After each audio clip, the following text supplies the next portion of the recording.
Hello everybody. Uh, I wanted to bring you a little bit of information today, real quick.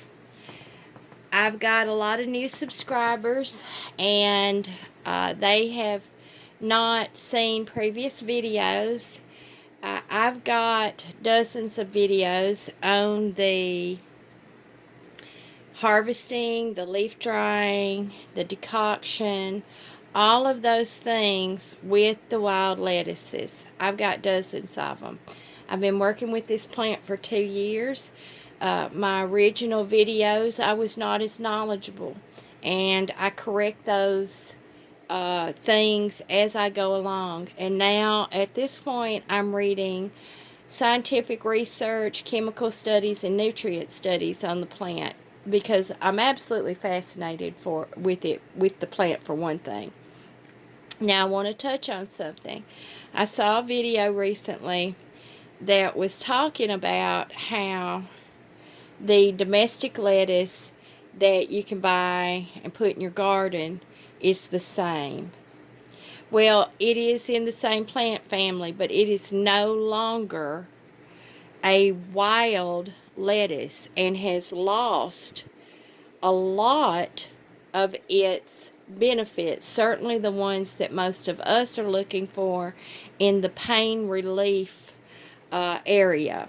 It does not have the high concentrations of lactocarium, lactocopacrine, and lactucin and hyoscyamine.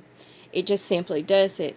It started being domesticated 6,000 years ago, and the one plant out of these main varieties of the lactuca that could be manipulated, crossbred, hybridized was the Lactuca sativa. Now, the Lactuca virosa, it will do changes within its own variety, but it's very hard to cross-pollinate it with the other varieties. Lactuca cereola will crossbreed with all of them. So the Lactuca sativa was the one that they were able to manipulate. So that is why we have the red tip lettuce, the curly lettuce, the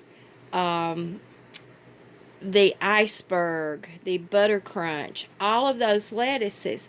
And in the gene manipulation, and when I say that, this is prior to modern science. This is just crossbreeding certain plants to get certain characteristics.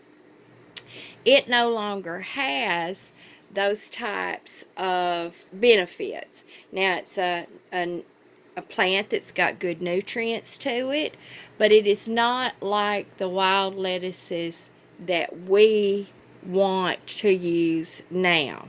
So that being said, I'm going to move on to, for the people that are new to my channel, I have dozens of videos. Just go to my home channel page and look at the top and click on videos. It will bring you up every single thing that I have been experimenting with and learning about, and because I've wanted to share this knowledge, I felt it was very important. My first year I only shared a little. Second year I shared more, and then by the end of last year I went, you know what, we're going to do this every day if we have to, so that we can all learn. In my community post, I post the research studies when I find them. I will post the link that you can go to, and I try to put up some kind of picture so that you can see what the subject matter is about. And sometimes I will make a comment, and sometimes I won't. It's not necessary. So just look through all that for information. Now, the other question I got was, how would I rank this plant in effectiveness levels? So for me personally, I get best pain relief from the whole leaf, just fresh or dried. I can eat one whole leaf and my pain be gone in 20 to 30 minutes.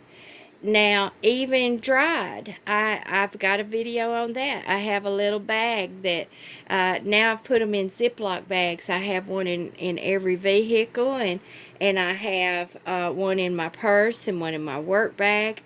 And I just take out a leaf or a few little crumbled leaves, and I just eat it. And then my pain relief is immediate, and within 20 to 30 minutes, it's not even noticeable. If it doesn't completely take away all the pain, it takes away at least 70% of it. So that is my preferred method. Then, after I started making the decoction, where I leave it on a simmer and I have a concentrate, that's what I called it, was a concentrate. That's my next preferred method, because I don't have to have as much volume to get the relief. So then after that would be dried leaves in tea and food. And I'm going to put with that the powder, because what I did was I ground a lot of my dried leaves up into a powder that I put in one of these little jars right here that you sprinkle, and I'll just sprinkle that over food. Sandwiches, soup, whatever. If I've got a salad, I'll sprinkle it over it. The tea, I enjoy drinking the tea. I mix it with other teas for different flavors. So then that would be the tea. The last method, and this is just a personal issue, is the tinctures with the high alcohol. And the reason for that is I have a paradoxical effect with alcohol. We've always learned in schools that alcohol is a depressant. Well, for some people it's not. For some people it is a stimulant, and I'm one of those people. It wakes me up, it winds me up, I get to going, I have clear focus, I am absolutely on point. If I have some alcohol and you leave me at home by myself, you'll come home and the whole thing will be painted and the furniture will be rearranged. My daughter's seen it her whole life. And those things have to do with brain function.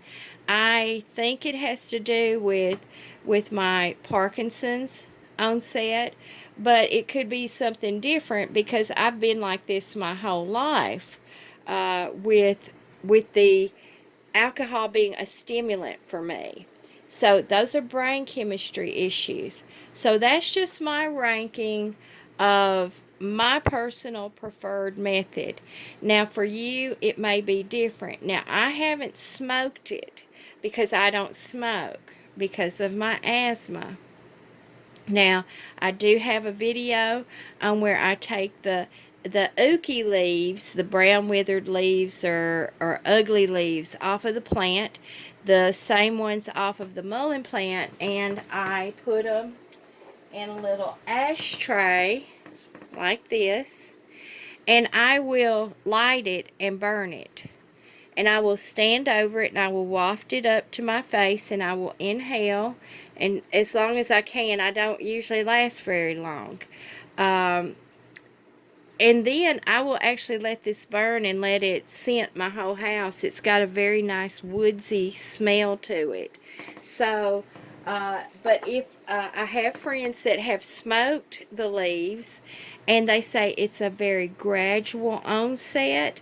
It is a relaxing, not like a depressant, but you're just relaxed and calm, and the pain gradually goes away, and then you're able to go to sleep and not have pain during your sleep and sleep through the night. So those are some ways that you can use the plant, and that's just my personal ranking. Now, if you can get you some leaves, this is why I'm just telling everybody right now these days before the full moon and the 2 days after, go out and harvest as much as you can, because what we've got to start getting ready for is this plant dies down around the last of September and October. So we need enough leaves and enough plant material to get us through the winter until the plant starts growing again. So I want y'all to be foraging as much as you can if you can. But like I said in my video that I did right before these videos, is if you have to order the leaves off of Etsy or Amazon, order them. Please order them, because it's great if you can see where the plant is and it's been gathered and you've put your hands on it. But this plant is so important. You need to get it saved up around you so that you don't have to go out and forage for it when you don't feel good. So I'm going to wrap this video up and I'm going to upload it, and then I may come back with some more videos. I am not sure. I am still kind of tired from yesterday. So until my next video, goodbye.